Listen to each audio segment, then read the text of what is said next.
right, hello and welcome to this week's episode of Heroes of Han. With me today, as always, are my wonderful host, Alex. Say hello, Alex. What up? And still in Spain, my other lovely host, Sean. Say hello, Sean. Hello from the other side of the pond. Break on through to the other side. Perfect. Okay, so last episode we ended talking about Pyro, and I think we wanted to put it on hold so that we could talk about it a little bit more in depth this week. So do you want to start by talking about Pyro, a little bit of your hopes and dreams, maybe your what you know for sure? Just your hopes and dreams in general. Well, they're all hopes and dreams, but I guess if anything that you do know exists. But let's start by talking about Pyro. So why don't you take it away, Sean? Well, for hopes and dreams, I think simply just having a little bit more story kind of interaction with the game would be nice. Because one of my personal favorite missions that exist in Star Citizen that's narrative driven. It's not the Charles Eckhart mission, even though that one is kind of cool because you meet up with him in a bar over drinks, and he talks about how he's starting this private security firm or whatever. But the mission in question has to do with the Covalex shipping hub, and basically there's a corporate smear job that's going on. Where they're framing this woman's husband who died in the station explosion. But it's just a really well put together mission as you're going, because you're going through it, kind of picking up tidbits and audio logs of the final moments of what happened before the station, blew out. And it's nice, and it makes me think about what possible things they could do to kind of expand on a little bit more impactful and meaningful interactions that we could have with the game world and its characters, especially in Pyro.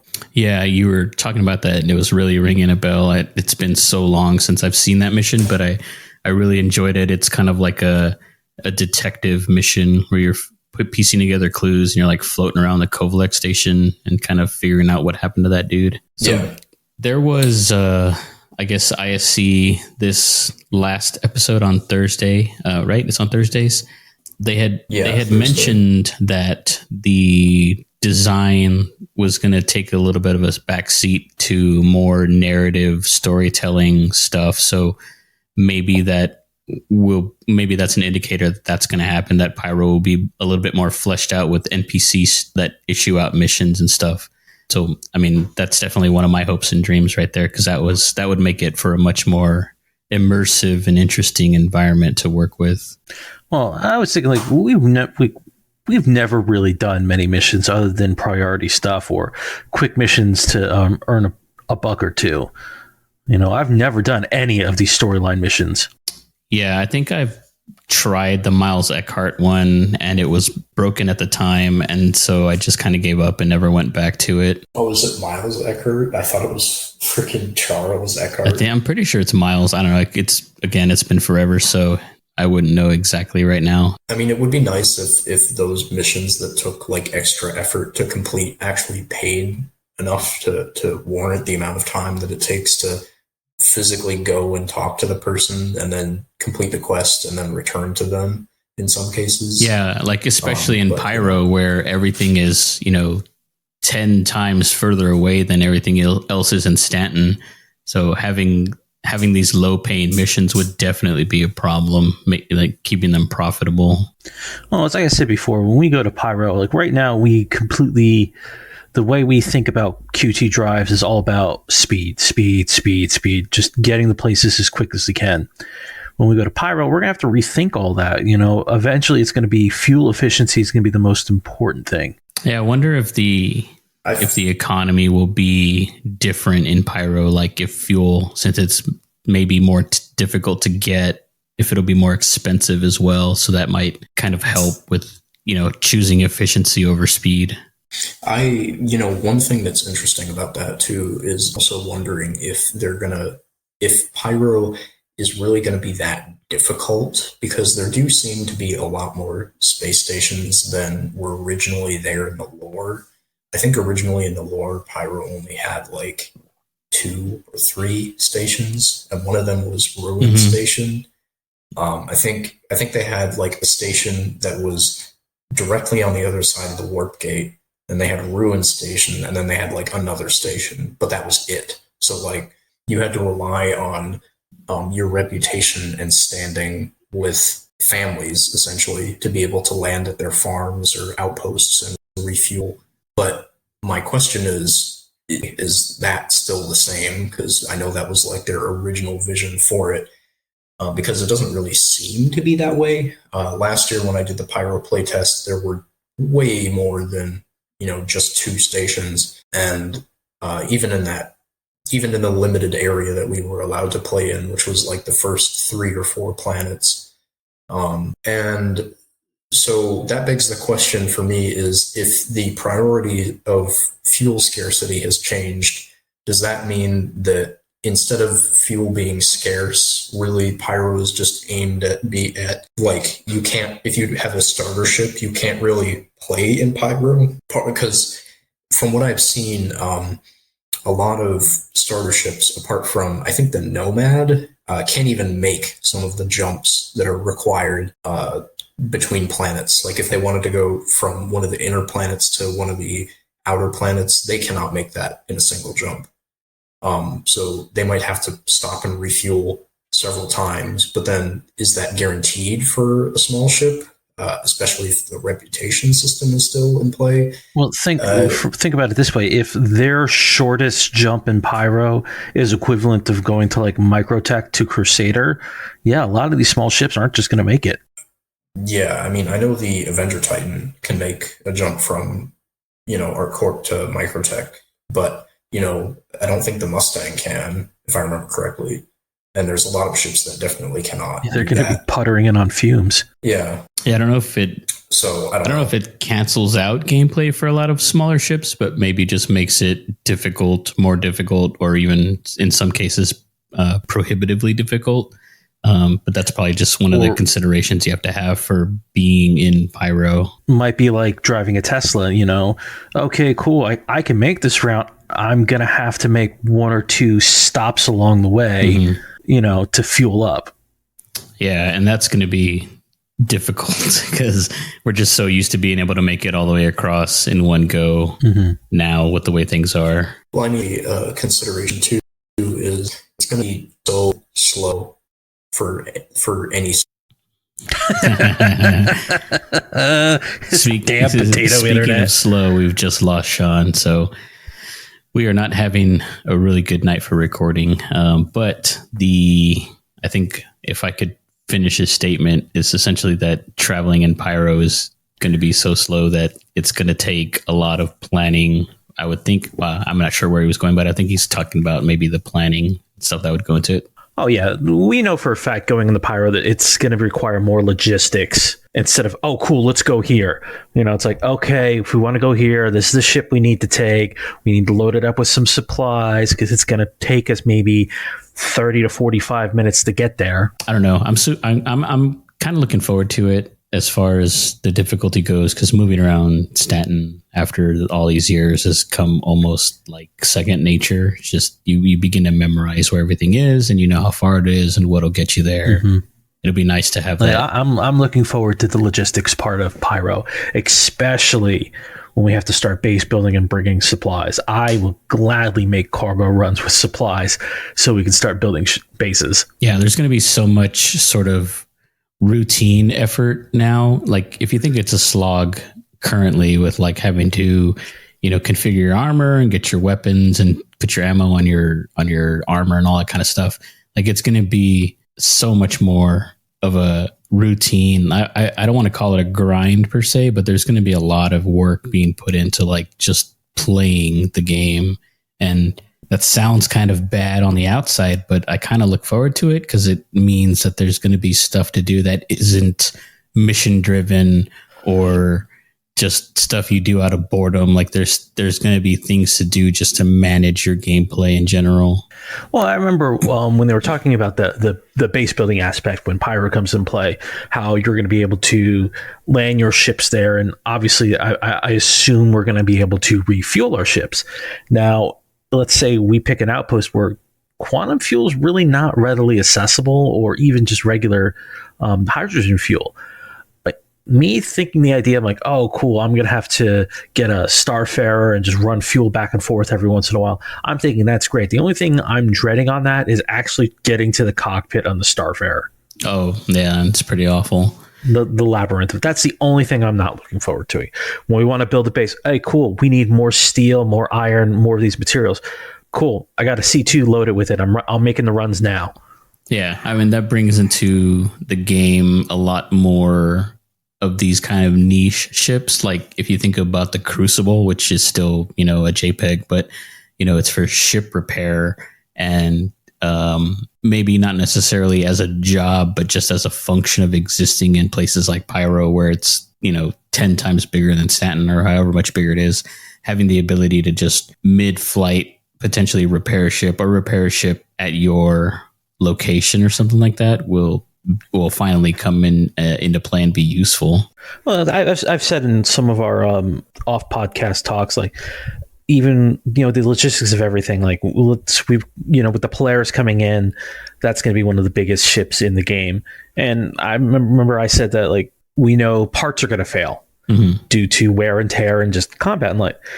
And the thought crossed my mind, I'm like, let's say you're in a firefight, ship's damaged, you can make one QT jump out, and then the whole QT drive blows out mid-jump, and now you're stranded in space. Got a little Pisces hidden in the back, take that out, send a team to fly, while the other team takes supplies on the ships if you don't have extra parts, repairs the ship the best they can for the other team to come back with a new drive.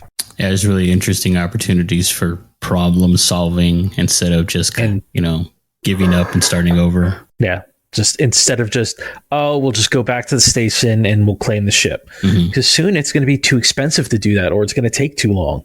Right. Sean, I see you're back in. Are you? Oh, nope. Never mind. He's gone. You know what? I think maybe we just make this a bonus episode, because it's just a total cluster tonight. I don't know what is going on. This was his idea. I'm blaming him for. You know why? Because his image is a cute, cuddly woodland creature. That's the problem. Yeah. All right. He's back again. Sean, are you able to hear us? And can you speak? Yes. Awesome. See, this is God punishing you for not having a woodland creature as your image. Wow. I feel so special. You are special. So God hates you. While you were vaporizing and returning, I was telling Alex, I think this will be a bonus episode, because it's just a complete cluster tonight. How do you feel about that? If you want.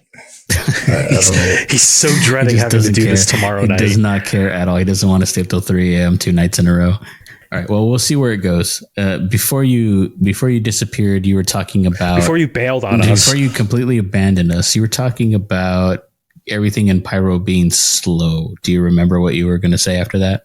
Yeah, I was just saying that ships with a size 1 quantum drive are going to be especially slow, because that's the nature of size 1 quantum drives. That was really it. Oh, okay.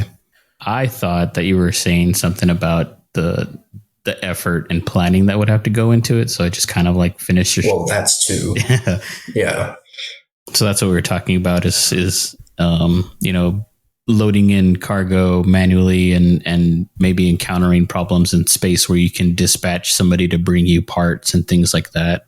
Yeah, that would be helpful. It also does make me wonder. I know the Polaris will be there for Pyro, but we also kind of need the Liberator in theory. But do we? I don't. As of right now, I don't think we need the Liberator, because most people are probably just going to go to Pyro and insurance claim their ships. Maybe. Yeah, I mean, that's a good point. But we also have options like the C2, which can carry a good number of ships or vehicles at now, and then ones that are bigger than that could probably make the jump on their own. I'm sure at one point in the future, when the game goes fully live, they'll be like, okay, if you want to take a ship to this location, you actually have to physically bring them. You can't constantly do insurance claims. But right now, they're letting it fly because it's one system. Even with Pyro, they want people in Pyro to test it. If you have a new player who can't access Pyro, it's going to deter some people right now. Yeah. In the future, not so much. I mean, I feel like it's also worth mentioning that it would still make sense that you can file an insurance claim on a ship that is in the same system as you are. Yeah. Well, there's a lot of talk about progression, and there's a few different views on how progression works in the game. There's like, for some people it's gaining money, for some people it's gaining rep, maybe some people it's a mixture of all of these things. But there was a lot of, I guess, focus on acquiring ships as a means of progression, which I find very weird because, like we've talked about many times, like having a ship doesn't guarantee you any kind of advantage, really. Nope. But maybe doesn't matter if you have a Polaris. If it's just you're screwed. Yeah. Well, I mean, it's what is it? A $300 Eclipse can take out pretty much any ship. Yeah. But the point being is like maybe. Like Alex, I think you said something about new players being discouraged because they can't get to Pyro, but maybe those other systems are another form of progression in the game. Like you just... Yeah. I don't want to interject, but I did actually see something mentioned on that where they said that Pyro was basically intended to be late game content. And I believe Terra is supposed to be early, and then and then Stanton is like mid game. It's like Nyx. Stanton is like early to mid, and then Nyx is mid to late, and then Pyro is kind of like late game. And they were just cherry picking those 4 systems or 5. Well, it's not Terra, right? It's Soul, right? Terra is it is Terra. Terra is the heart of the UEE. I know Soul was on their roadmap, but I think they're making Terra first because Soul has to be at least somewhat accurate. Because I know the landing zones canonically that they have currently for Soul is New York City, which I would assume probably has to have the Empire State Building in it somewhere. Shanghai, I think obviously London. Yeah, and then somewhere else. I don't remember. Austin, Texas. But all of those Florida. landing zones have to have, some aspects of the old world. And since they don't have any models for those yet, I think it would probably be easier for them to make Terra because they can probably just rip the buildings from ArcCorp and like recolor them and stuff. And be like, oh yeah, here's Terra, and it's not a city planet, but it just has like nice buildings, I guess. I don't know. Yeah, I hope not. I hope they actually put some effort into it. This has been brewing in the back of my head since you said like the Liberator needs to come out. Well, realistically, if you want a ship that gets a lot of smaller ships moved, they really need to bring the Kraken in. Well, because that's going to move. It's going to move more ships than the Liberator. Yeah, but it's also a capital ship, and the Liberator is kind of purpose-built for shipping ships. And the Kraken isn't? It's a freaking aircraft carrier. It's like a... It's not that it... Go ahead. Oh, I was just going to say it's kind of like its purpose is to be kind of a fleet carrier, not necessarily a transporter. Yeah. That's what I'm saying. Like, the Kraken, the Idris, even the Polaris are kind of like... They seem to be aimed at orgs or, at the very least, groups of friends who are intending to do a bunch of things together, not so much a transport per se. Mm-hmm. Yeah. But like as of right now, I don't think they're going to make people have to transport their ships. But obviously, new players right now, if they want to go to Pyro and let's say they pick Stanton as their start point, once Pyro's in play and they want to go to Pyro, and if they have a starter ship, they're going to have to hitch a ride with someone else. Well, that's actually an interesting thing you bring up because I've seen mentions of being able to pick Pyro as your start point. I wonder if that would just be something that somebody could do is just, spawn in and make their home somewhere in Pyro. I don't see why that wouldn't be an issue. Especially, I think you can. I know that was something that was part of the Evocati test servers at one point, where you could pick between Stanton and Pyro in order, because they needed to test the jump gates. Yeah, for now, I see that being an issue. But like once the game fully comes out, I wouldn't be surprised if they make everyone pick, like if Terra is the start, everyone has to start in Terra like it's an MMO. Right. Yeah. I mean, that would make sense to me. Even though we're so familiar with Stanton, I would think you'd start in Terra. Or whatever the starting area is. And then eventually you work up. Because if somebody, it's like I said, if somebody wanted to see Pyro, they'd have to either make friends with someone, pay someone to take them there. And right now, because we're still in alpha build, I fully support the just going to the terminal, hitting the button to claim your ship. Down the road, no, make everyone transport their ships. If you don't have something to do that, you got to work in game or find someone who will do it, because that was their thing. They want people to make that a business in the game, transporting passengers, ships. Well, yeah, but you see, the problem is if there aren't enough players who want to do that, then they absolutely have to supplement those services with NPCs who will. Oh, yeah. Well, that's the whole thing. Like right now, when we're going through the stations, they have terminals for passenger transport. Obviously, that's going to be in the game later. You know, they've talked about that there's going to be NPC transport. Yeah. They also have Centurion lounges. When are those going to come online? I don't know. Like a place to go where there's not a bunch of riffraff running around. But I think, Alex, what you were saying before is also worth building on, where, you know, it takes so long to do a lot of anything in the game currently. Maybe in the future it will be better. I don't know. That's a hope of mine, genuine hope. But, you know, the entire reason that they made master modes was, you know, not only to quote unquote placate the current dogfighter like YouTubers, I guess, but they said they also did this in service of simplicity, so that the learning curve is easier for new people, which I don't necessarily agree with, but that was their logic behind it. So I'm gonna hold that against them effectively. So if they are in fact doing things in pursuit of making the game appeal to a wider audience, why would they then go and do things like, you know, quintuple the price of ships and, reduce the payouts of missions? I'm going to play the devil's advocate on this one, simply because, one, it annoys you. I mean, you could just say you disagree. You don't have to pretend.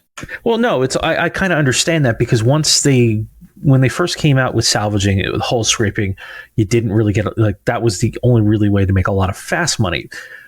But it took a long time. Then they came out with hull munching, and they realized, oh, wow, everyone's doing this. Everyone's making a lot of money on that. And it got to the point where we were making so much money doing hull munching that it was just like, I just bought everything.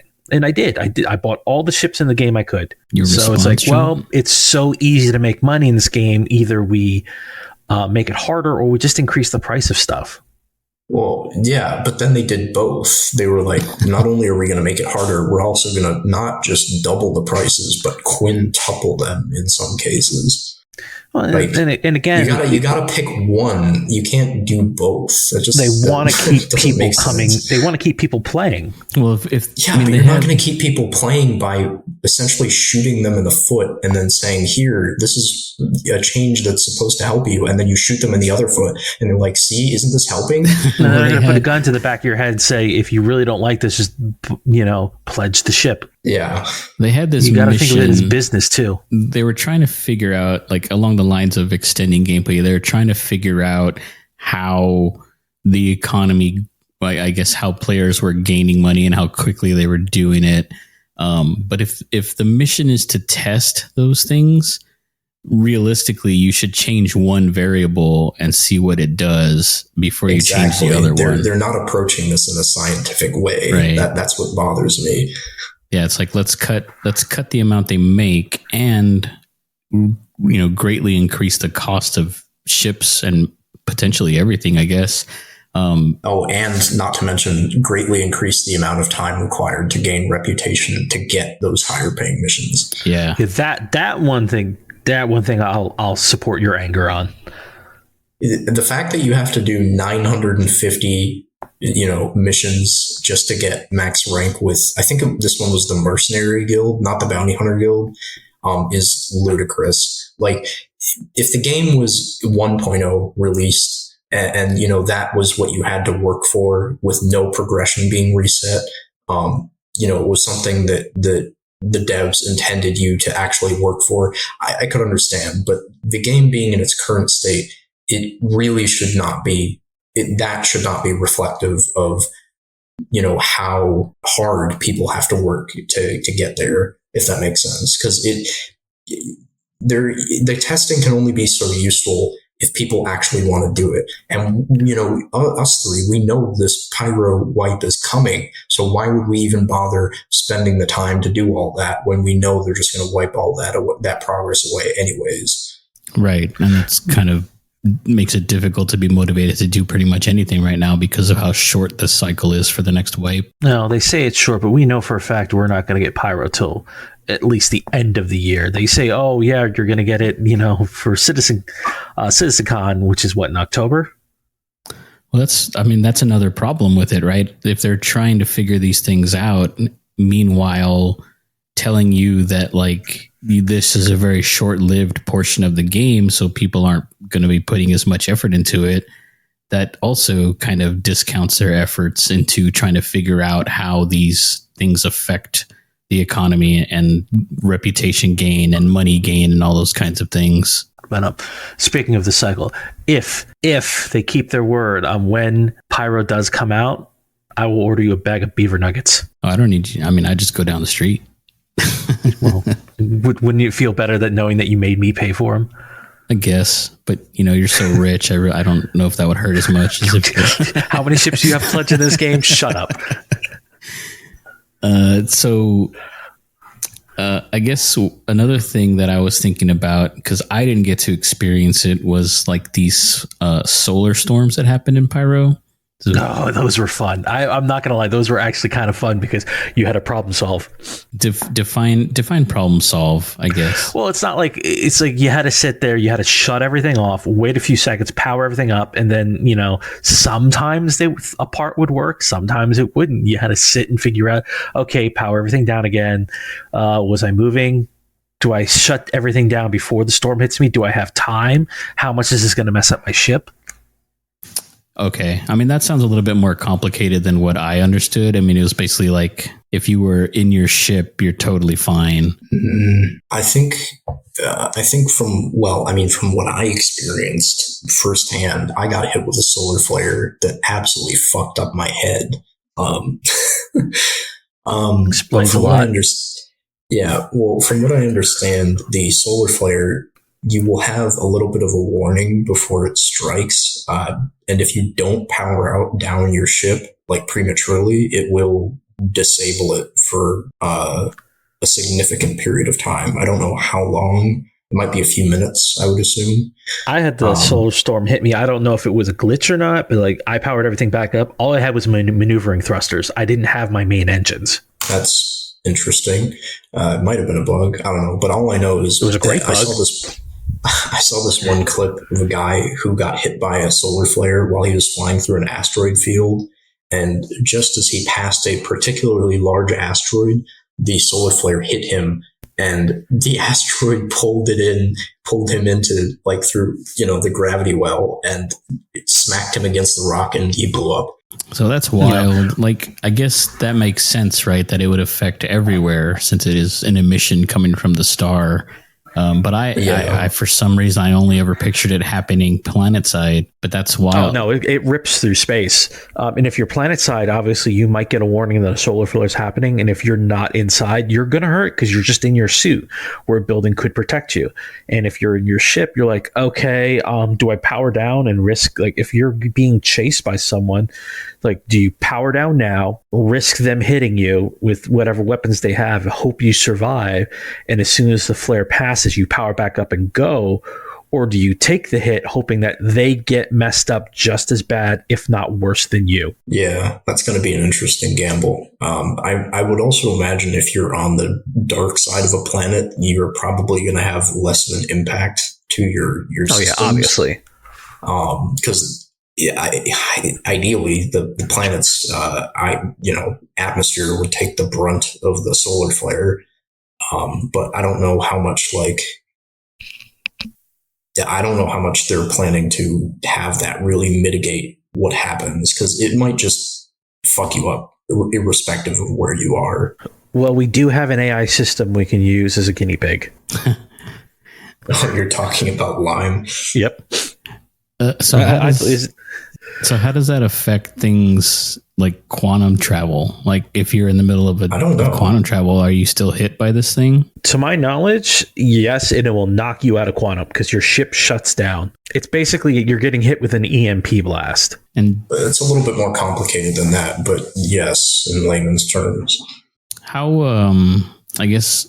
often do they happen? Do you have any idea? I think they said it's random intervals. Yeah, I don't know how often they happen per se, but there is a remnant of the remnants of the UEE comsats in Pyro will broadcast a system-wide message when a solar flare is imminent. Mm-hmm. Okay. So you know how we get the alerts like Ninetales is doing something, we'll get an automated response saying that there is a solar flare. It might not give us an exact time. It's just saying it's happening. So it's like, okay, we got a few minutes. Let's park the ship, power down, and brace for it. So if you're powered down, you essentially just ride it out. You don't have any negative effects to the ship? As far as I'm aware, yes. Other than, depending on the ship, you might have to put your suit on.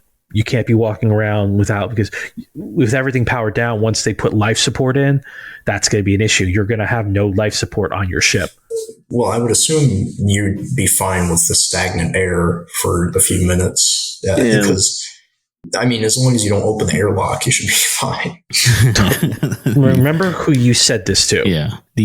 So there must exist infrastructure that still continues to operate during these things, like... Well, the stations to my knowledge, are unaffected. But okay. Yeah, I mean, but the stations are big enough to have sufficient shielding to pretty much completely negate this. Yeah, and the ground buildings, to my knowledge, are unaffected. Well, but those buildings are also grounded. So that's where I was going. I wonder if there will be a gameplay element that will mitigate or more protect you from solar ejections, I guess.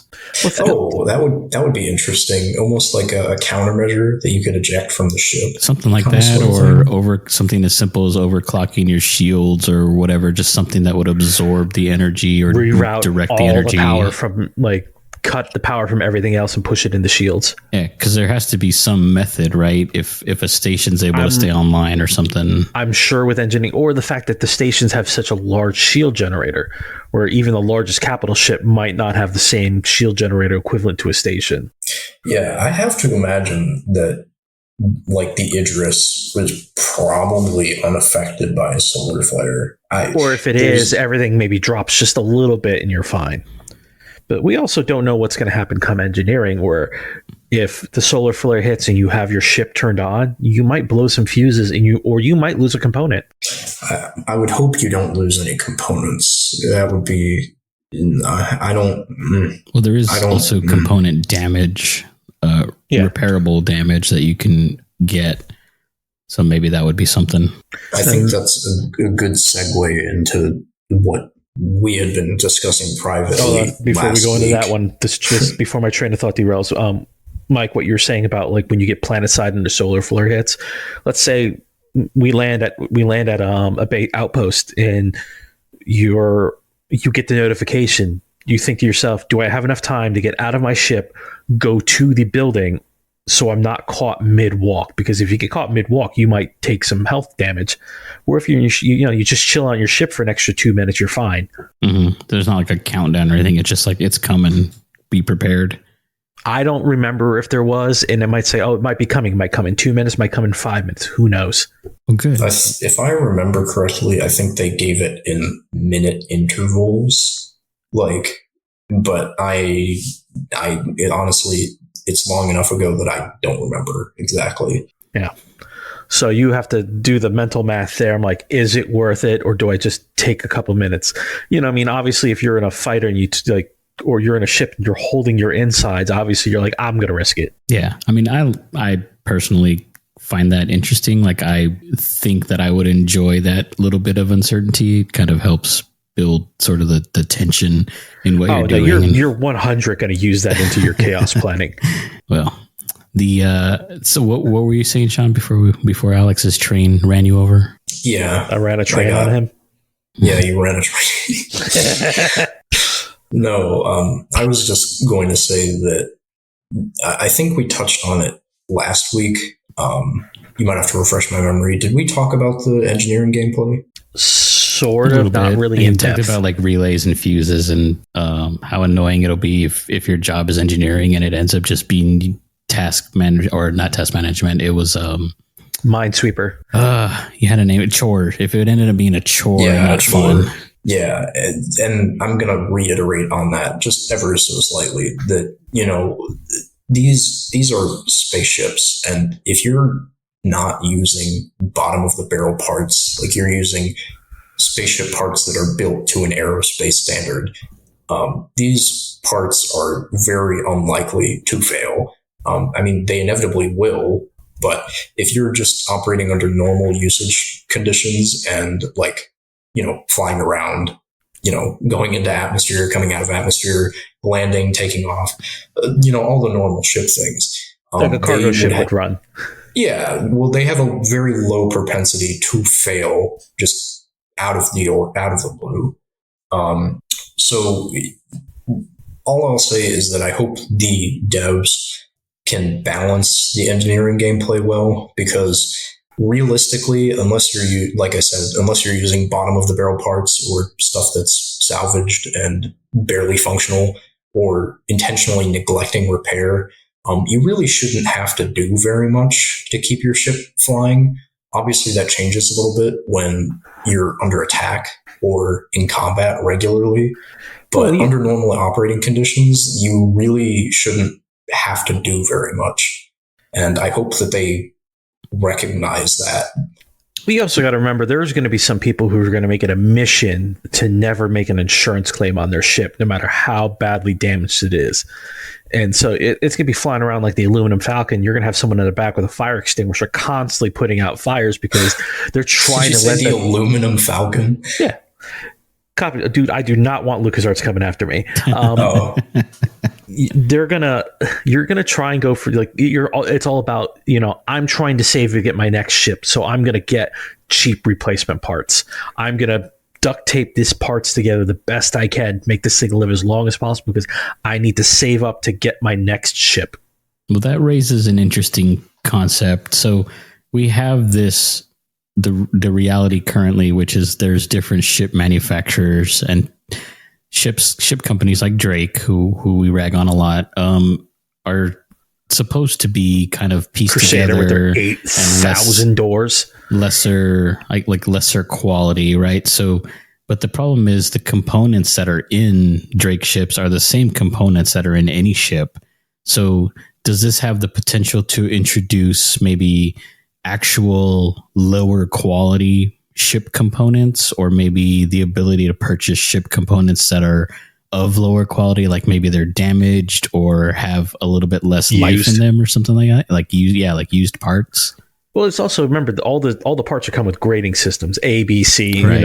Obviously, that affects the price. And yeah, I would also think that rather than be solely based on the grading system, it would also have something to do with the manufacturer, because I very much doubt that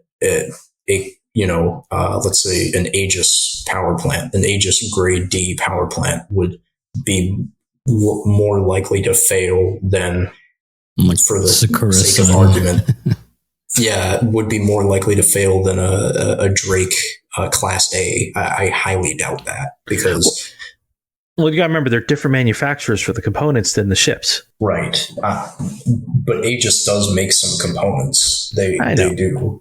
Well, I know their whole thing they talked about was when they introduced the soft death was their plan is they don't want you to blow ships up. They want you to just soft death them.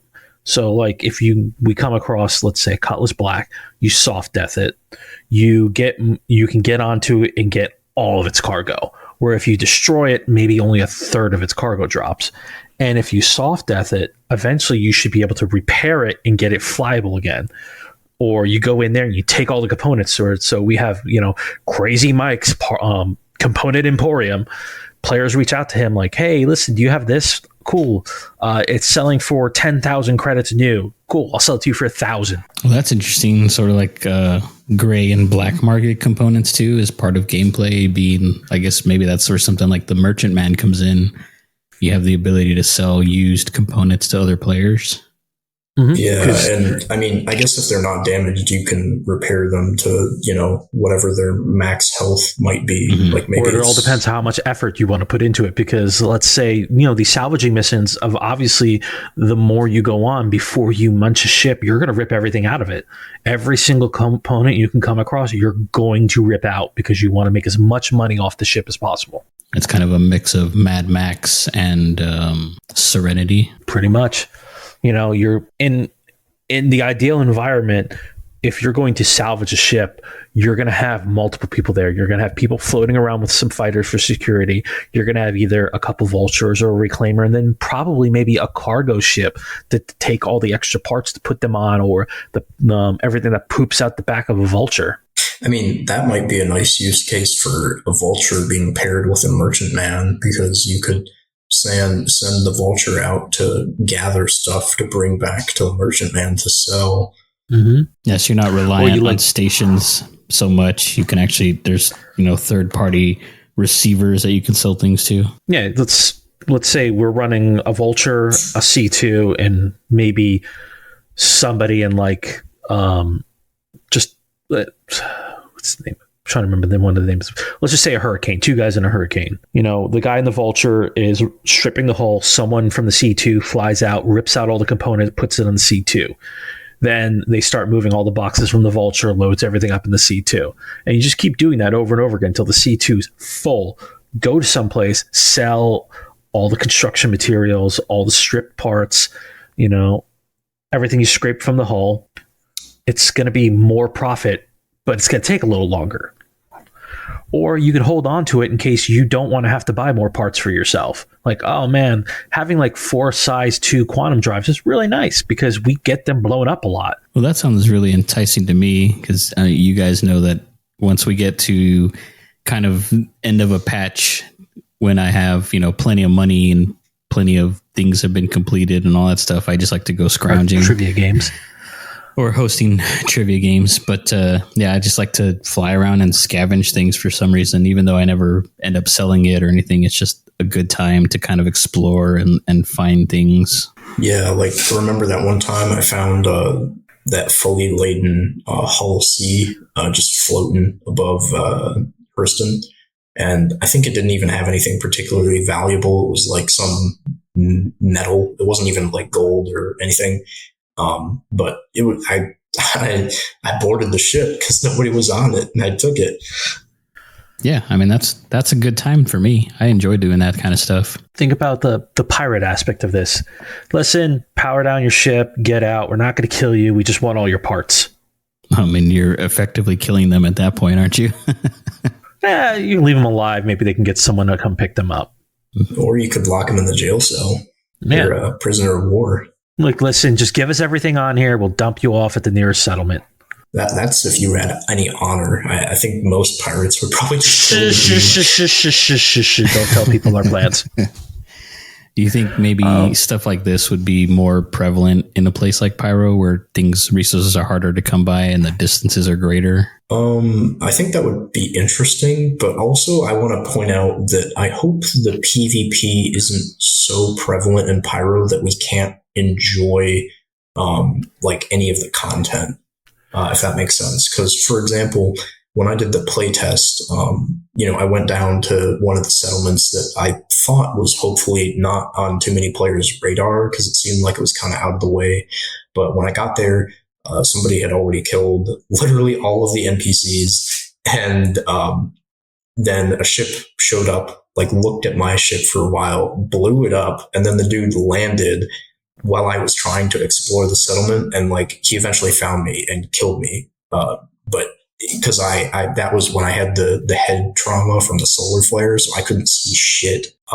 But anyway, my point being that, I would hope that the reputation system kind of dissuades people from doing things like that, so that we can at least experience things before people come and ruin it. Yeah, that was what I was going to ask, if you think reputation would be the way to dispel that kind of behavior in a world where everything is lawless. Reputation and really big turrets. Well, my question is with the reputation. Let's say we go to Pyro and we decide to align ourselves with Ninetales, and then another player aligns himself with Xenothreat, and that player hurts us. Will that make his reputation with Ninetales go down? Or let's Probably. Say another Ninetale player hurts us. Will that make his reputation with Ninetales go down? I guess it depends what the goal of Ninetales is, or any other sort of reputation-giving organization. Yeah, well, I mean, most organizations don't want you killing each other. Well, what if there exists one that's okay with you randomly murdering people in Pyro? Yeah, I mean, I would have to assume that, for the sake of the argument, let's say there's a settlement on a planet and it's run by a family, because they did say that there wouldn't necessarily be organizations in Pyro, but there would be gangs and individual families. Wasn't it like the People's Alliance of Pyro or something like that? Yeah, and so that one's an organization, but then there's also like individual families and stuff that you can obviously if someone lands and just starts capping all the NPCs there, the reputation with them is going to go down to the point that where they get near it, the area's defenses might start shooting at them. If they, let's say they land, the NPCs are going to attack on sight. Yeah, but honestly, I hope they reinforce it to a point where if they're hostile with some faction, that they don't even get a chance, like not a single chance, because I feel like that's really the only way that they could enforce people to not do that, to not to really pick their targets carefully about who they align with, is to make the consequences drastic. So, for example, if they don't align with Xenothreat, and Ruin Station is under Xenothreat control, and they do something to piss off Xenothreat, eventually, you're not going to be able to go there at all. Yeah. I mean, maybe they can get offered a mission to go through a set of missions to redeem themselves, but it'd be like a decently lengthy process, maybe these players these players are just going to go in and just start killing all the NPCs on site. Obviously that's not going to work out for them in the long run. Yeah, all I'm saying is that I hope that is severely punishable. Like if somebody if somebody pisses off Xenothreat and then so much as sniffs at Ruin Station, they just get blown out of the sky, Heatus deletus. We know that is effectively possible, because if you go to these distribution points without permission, it is incredibly difficult to get close to it. Of course, that has a ton of infrastructure, so I assume that settlements in Pyro won't have that level of infrastructure as far as turrets on towers and missile launchers and things like that. But maybe the proximity to a station would limit the ability for players to do those kinds of things. And then I believe there are spawn closets in these things, right? Yeah, as far as I'm aware. So it could be, there isn't really, as far as I've seen, there isn't much of a concept of increasing difficulty when it comes to dealing with NPC security. I think there's essentially a juggernaut, right? Like if you go to SPK and you kill enough players, you get that one guy that has a little bit more armor and health and a stronger weapon, but they're not that hard to deal with. I wonder I hope that as part of this reputation system and managing things like locations and families that control it, if there's a I guess, increase in the difficulty of resistance more like beyond what you get currently. Yeah, like it would be helpful and I think nice if, for instance, let me give you a scenario, right? So let's say somebody lands and it's a farm and these people are a family, but they're part of the systems alliance of Pyro or whatever it was that Alex said. It would be cool if, like let's say you're aligned with them, but this hostile player is fully intent on harming them and you if they can find you. If they kill all the NPCs and effectively, like if you were doing a mission and they effectively just ruined your mission because now you can't talk to the NPC who you assigned you the mission because they're dead. It would be nice if perhaps a fleet of ships showed up to, reinforce these settlers.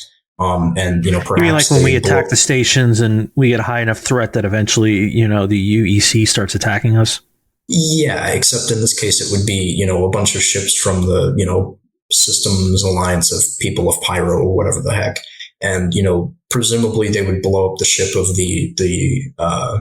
at the bare minimum, they would blow up the ship belonging to the aggressor. And, at the bare minimum, they would be stuck there, which I think is like the bare minimum punishment, I guess I would consider, because I mean, it's still very much possible for them to continue to survive there. But, I don't, if the NPCs, like the on foot NPCs can't kill them, like basically the worst thing you can do to them is just make sure that they never leave the surface. You know what I mean? Yeah, but I guess that's two questions that come from that. So because they can't really arrest them. That's what I'm getting at. Like there's no, hey, you committed a crime, you're going to go to jail sort of thing. So like, how do they enforce that? That's what I'm getting at. These communities are, as far as I know, according to the lore, kind of starved for resources. So where are they getting the money and the people to like man these ships and provide security in those instances? Is that sort of like a break in the quote unquote reality of what it is? I don't necessarily think so, because I mean, if you think about it, I'm not saying they would show up in like combat vessels, but if let's say, for example, I don't really know what the People's Alliance of Pyro is per se. Like, are they just normal people? I don't really know who they are, but for argument's sake, let's say that there are a bunch of farmers that have banded together to protect one another, right? So presumably they would just show up to help in whatever ships they can. So probably like a bunch of cutlasses, a bunch of prospectors. Yeah. But still, like, I would imagine that at least some of them have like a few cutlass blacks and maybe a corsair or something. Nothing like insane. It's not like they would show up in an Idris like the UEE does, but it would at least be something. Bunch of farmers show up in a hammerhead. Yeah, they show up a couple of Idrises, a Polaris, get off my goddamn javelin. But I think it's believable as long as they don't show up in, as I said, like an Idris or a javelin or something absurd that they wouldn't have access to in Pyro. Right. And so I guess the other question I had related to that is like, what if maybe, I mean, of course, Pyro is so big and probably so sparse, even with all the interest in it early on. Like, what if there was a call, kind of like the retake SPK missions, where if a location in Pyro is under attack like that, if there was a mission granted to other players to come and help out? Yeah, that could also potentially help. Especially if those players are aligned with the faction that is being attacked. Mm-hmm. Then the payout would have to be worth it. Maybe not just money, but rep and things like that. Yeah, maybe. Oh, yeah, that's actually a good idea. Because if they wanted to keep being stingy about the credit payouts, they could just have those missions pay out a huge amount of reputation.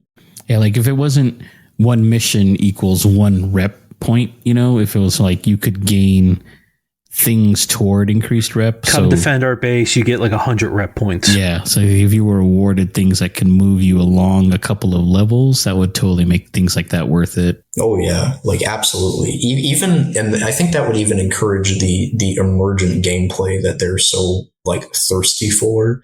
Cause like imagine if you could do that now where, you know, like the Bounty Hunters Guild, for example, cause you know, you have to, that one, I don't remember how many missions it is, but I'm sure it's ludicrous to get max rank with the Bounty Hunter Guild because it is for the Mercenary Guild.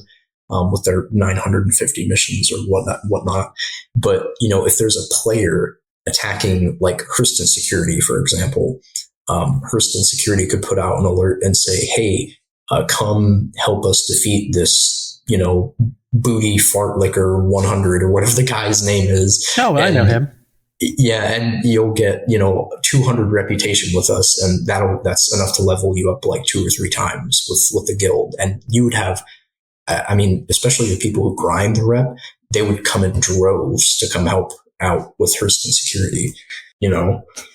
Yeah, and I think that would be cool just to add overall if you are aligned with any particular guild or, I guess, rep giver, that if there was a fellow, I guess, person with strong reputation in that field and they were under attack or something, if there was a system in place for saying like, hey, fellow whatever guild members, can you come and help me?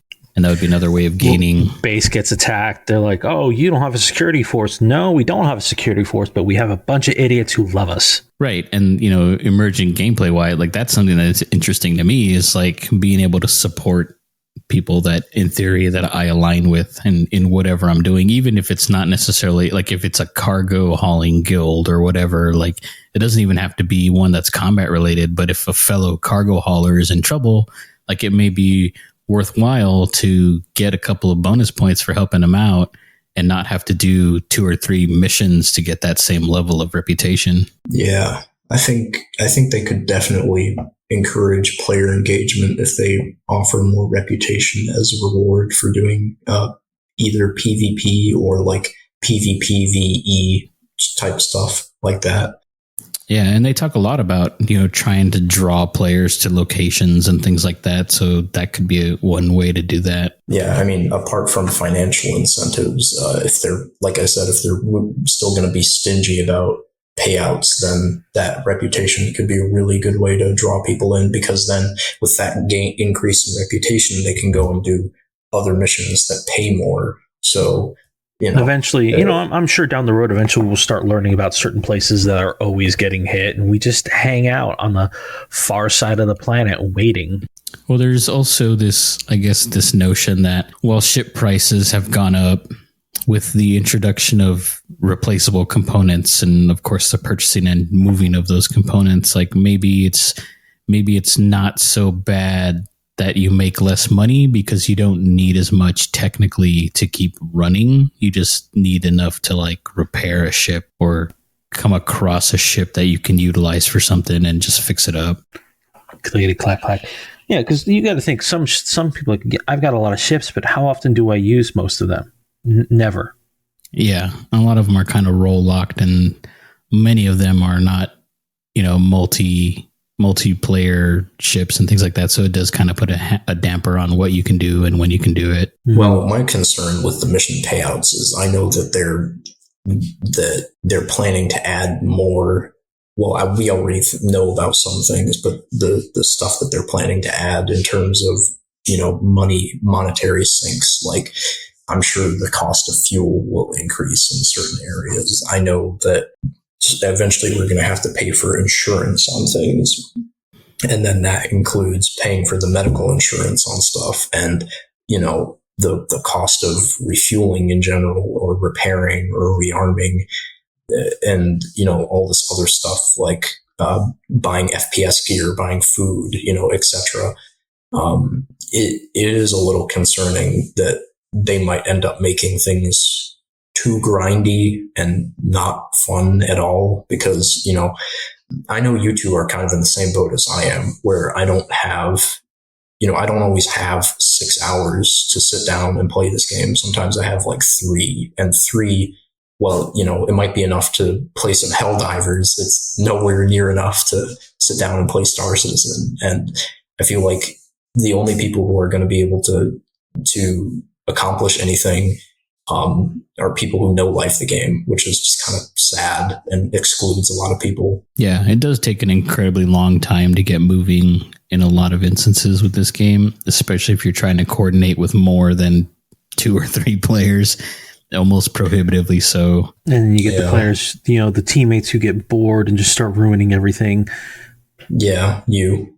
No, I don't do it when we're actively trying to make money. No, I think Alex can get pretty frustrated with it because I think he's eager to get going a lot of times. And then, shit just takes forever. Or then, JC asks if he wants to join and he's like, wait, guys, don't leave without me. Gotta leave. And it's like, just catch up. Or, it's people aren't on the same page and just want to bring their own ships along and stuff. And that just makes it more difficult to do what we're trying to do. And it's like, why are you even here? It's like, you could still hang out with us and chat. We don't need you at this mission because we're just stripping. Things like that. Yeah. Yeah. I don't know. I mean, it's no knock against anyone in particular. It's just like the game is like, it's already hard enough. Why make it harder? Yeah. I mean, and part of it too is like, I think you mentioned this either last week or in the episode from the week before where, everybody kind of wants to be their own pilot. And, it makes me question like how they're planning to even get people in on these other roles when everybody has at least one ship and presumably a lot of people want to be their own pilot, which I get. Like, you want to kind of be the center of your own story, but then like, how do you fit in? It's like real life. You can try and be the center of your own story as much as you want, but there's so many factors outside your control. Like just because I say I want to be dictator of the world doesn't mean that I get to be. You know what I mean? Yeah, and that's just kind of a problem with team play in general is different personalities and stuff. And with these roles being fairly hard defined, it's hard like to coordinate some stuff like that sometimes.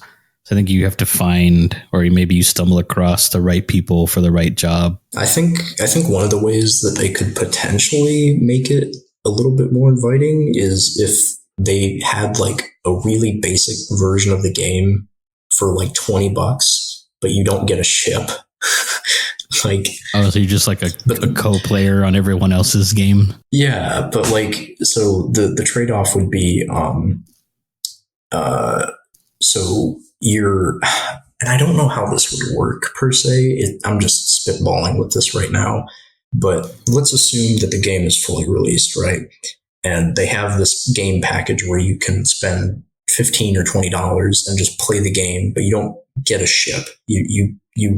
You're essentially relegated to the beginner role. You don't get anything. You don't get a ship. Maybe you get a little bit of starting money and that's it.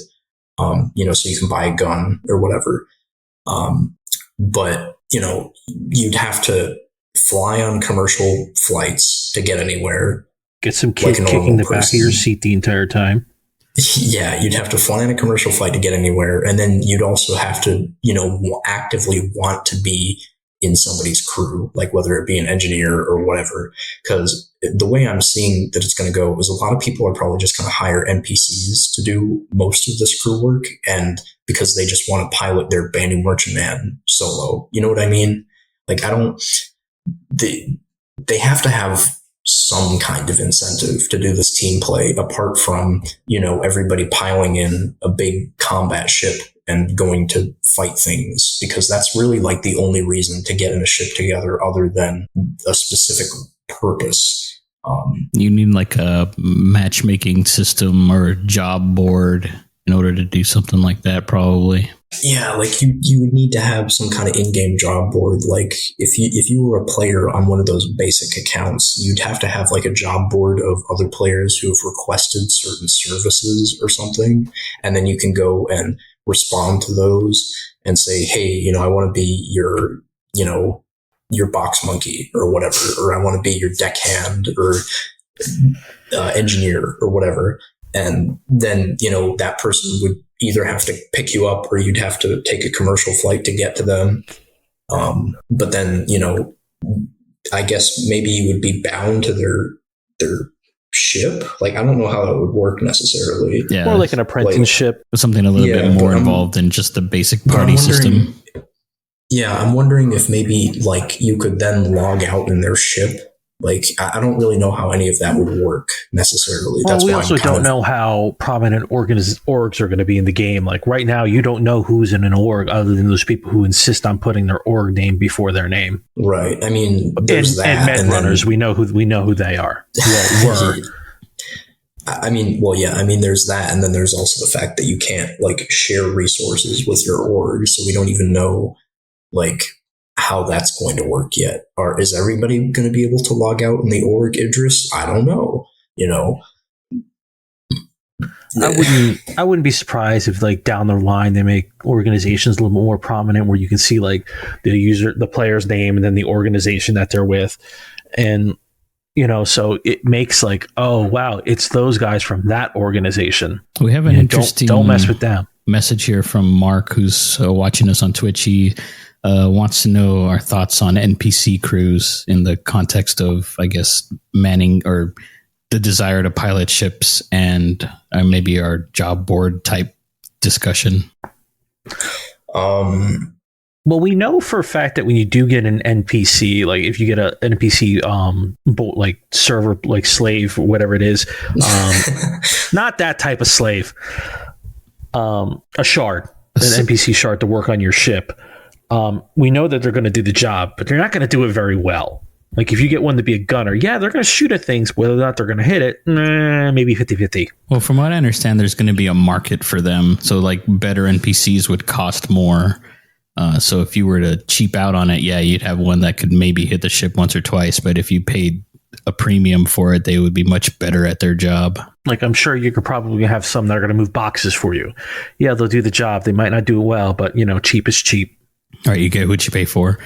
And that was kind of what I originally understood about Squadron 42 and the playthrough for it, was that the character that you're creating could eventually be, you know, rented out as an NPC for someone else's NPC crew. And that character would have the traits that you gained through gameplay. So if you focused on being a turret gunner or a gunner in general, for example, the stats for gunning would be very high.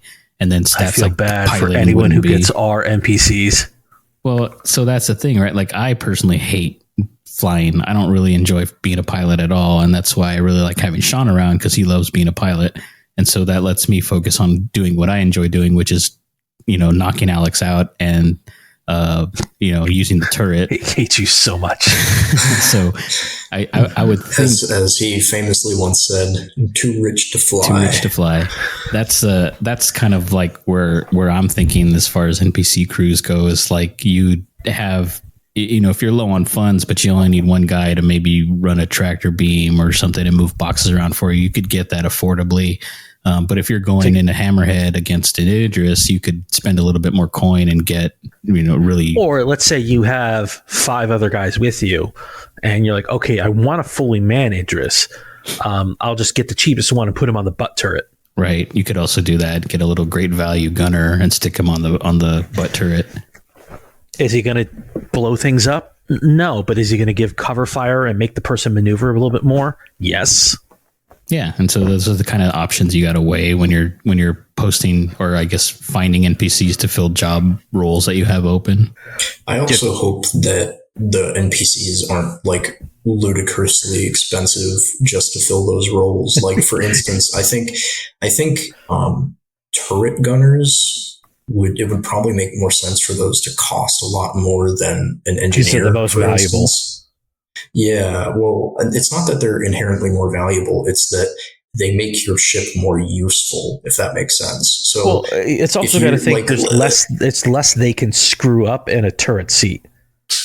Well, yeah, but also my thinking is this, right? So, for instance, let's say you're a solo player who pledged a Scorpius, right?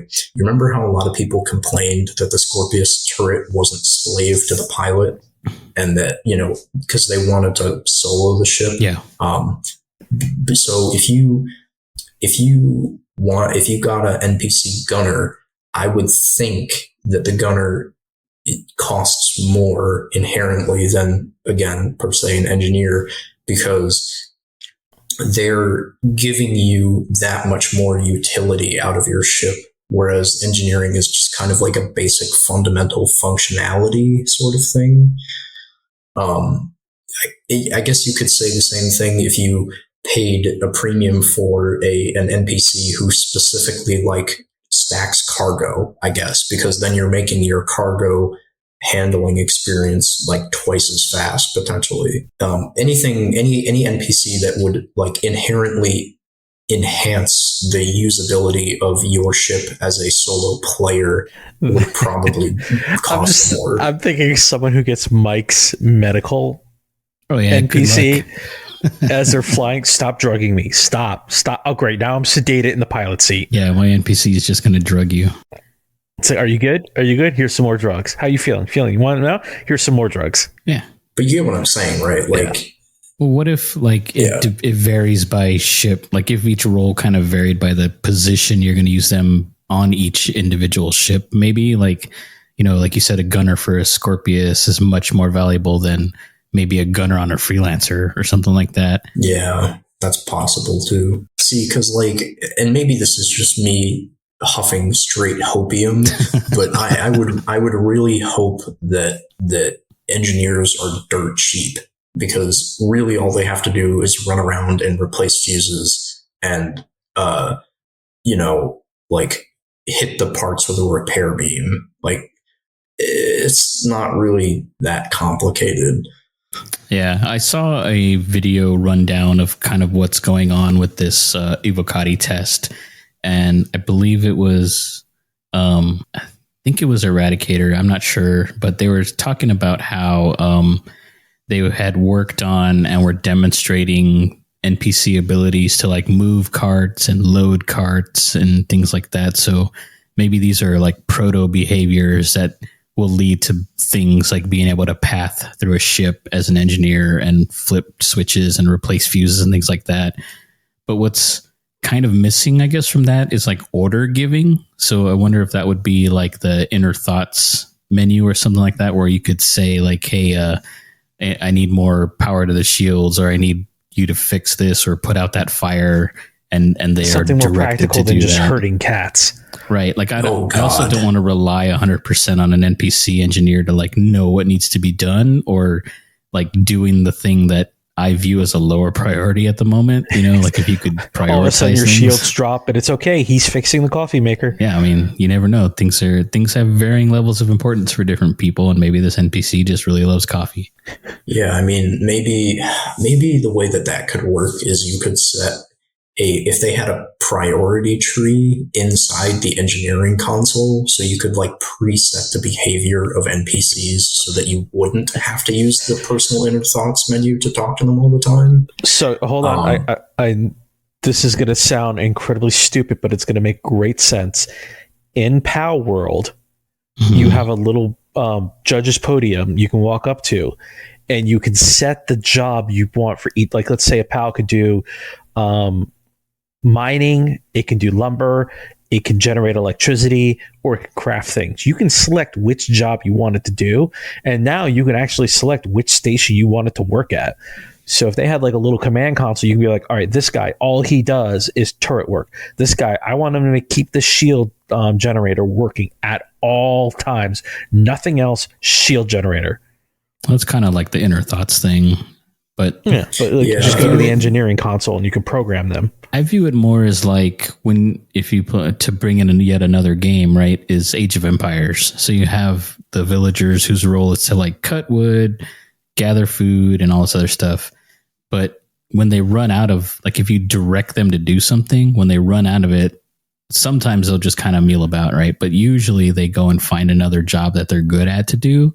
So I kind of view it like that. Like, I want you to do this. And then once that's done, it wouldn't just stand there, you know, blankly. Like, it would continue to do other tasks.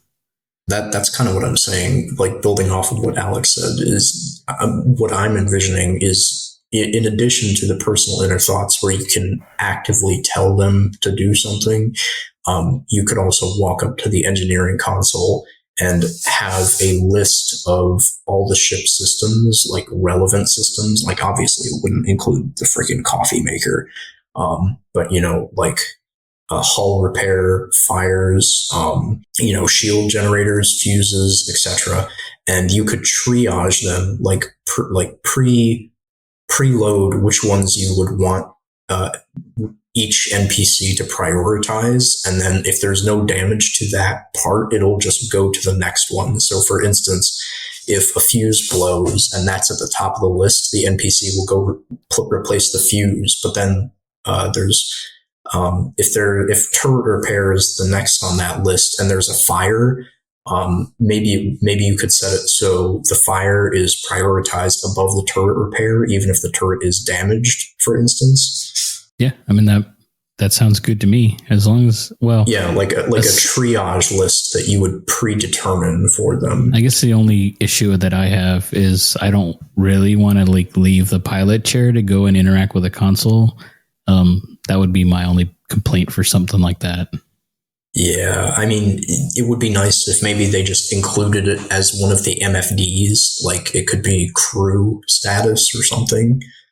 It'd be nice if something like that did exist, if you could focus on an MFD, like if you're interacting with it, if it becomes your display. You used to be able to do that. Right? You used to be able to do that, and now you can't do it anymore, and it pisses me off. But we have contrails in the water. That's true. He's still so mad about the water physics. Why are you so salty about it's water not. physics? I think the water physics look awesome, but it's just one of those. I'm like, is that really high on the priority list? Oh, so like complete subject change. Have either of you ever actually made it to the river on Microtech? Nope. I never go to Microtech anymore. No, I never made it to that river, but I did fly over the water on Hurston. It did look pretty cool. Yeah, I think I've done that at whatever that little settlement is. That's the oil derrick with the flame shooting out of it. I think the one we're not very liked at. Yeah, I've done it there. But yeah, I've tried. I think Sean, you and I have tried getting to that river a couple times and just kind of gave up. And I've yet to see it. I've never seen it. No, I know on something. I heard somebody else talking about this, that they don't have any plans to let the ships land on the water. Actually, I saw something recently. Yeah, I saw something recently where they said the ships would float for the most part. They wouldn't go underwater, but they would float. Yeah, because when you look at the 890 needs to float on the water. Yeah, it's a giant yacht. Every fiber in my body says that has to happen. I mean, as long as they have enough air inside the hull to, in addition to the hull itself, to displace the water, then by all means they should float. Yeah, if you try to land a Reliant in its vertical position, I don't think it's gonna flop sideways. Yeah, I think the Reliant would, as you said, I think it would just flop sideways. I think there would be certain ships that would they would either just immediately sink or.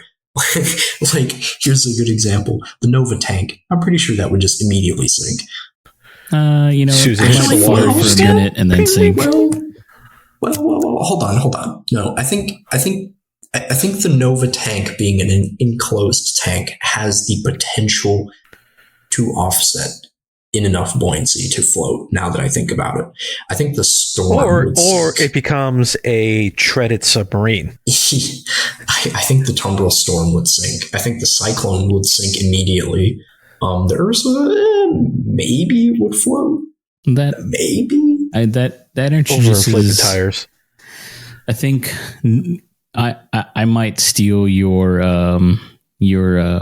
what are we calling it? What was the segment called? Hot take. I think I might steal your hot take this week. Now that you mentioned the Storm, is that all right with you?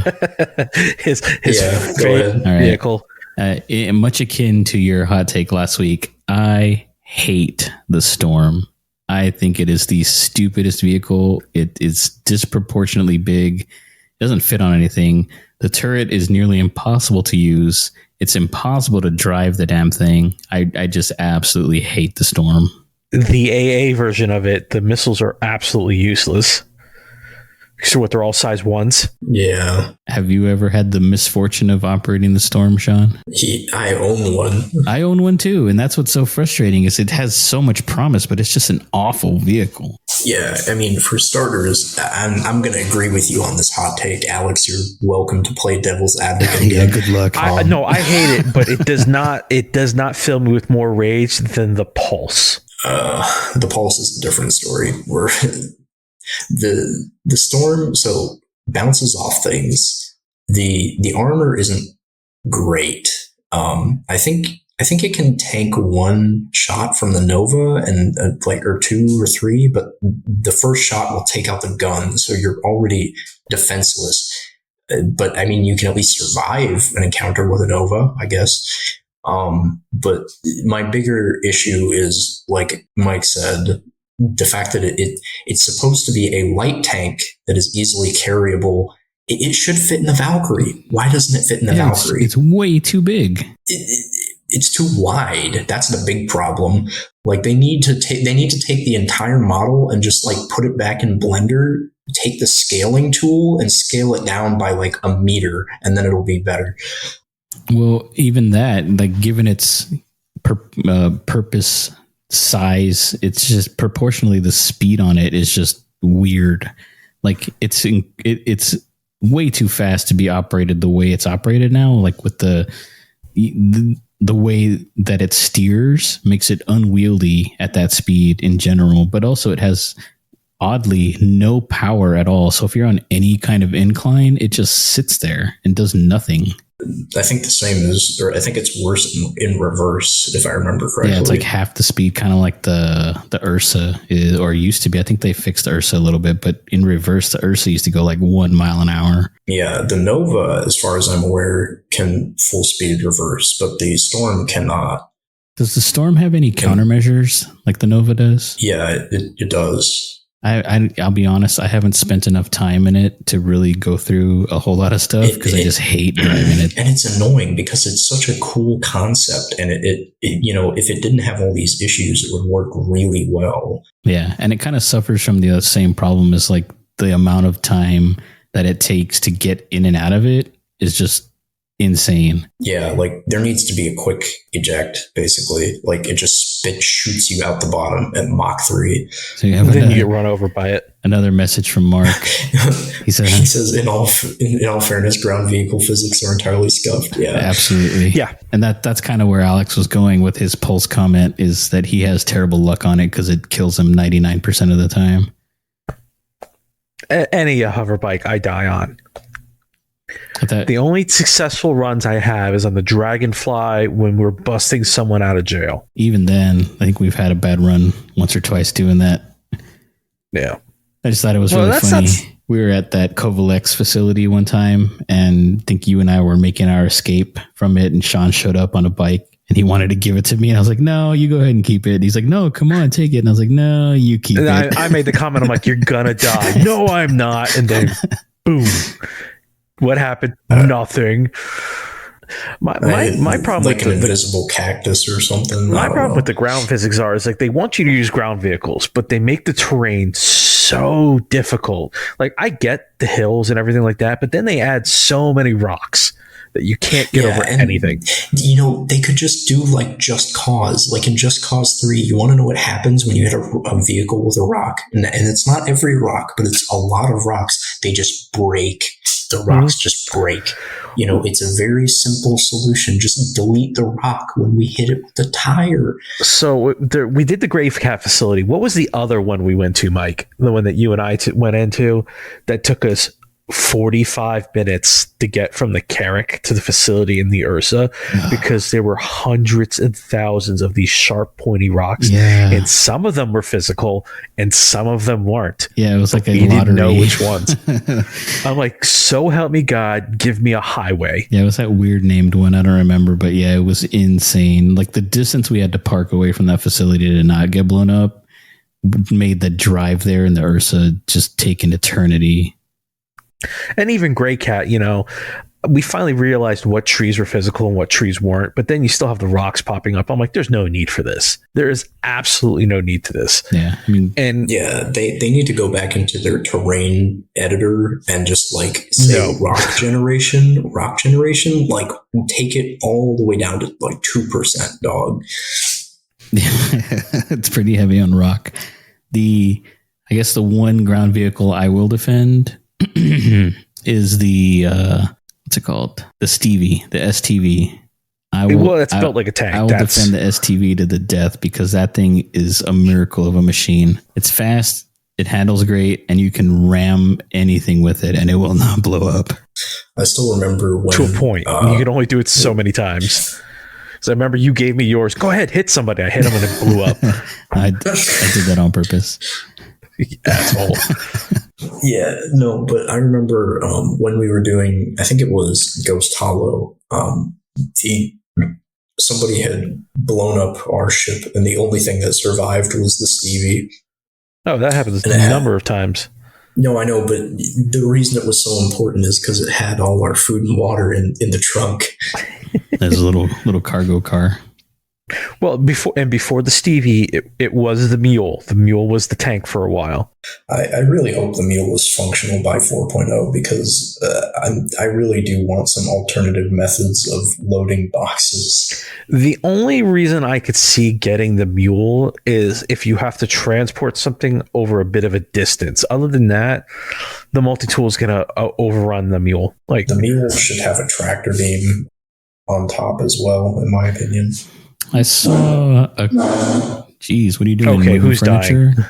Yeah, I was moving something. All right. My bad. I saw a concept of a Mule pickup truck that is probably physically impossible given component sizes and stuff like that, but it looked really cool and made a lot of sense. Kind of like a Mule, but with like a flatbed on the back? I guess like if you look at the Mule, it kind of looks like it has a diesel generator on the back of it.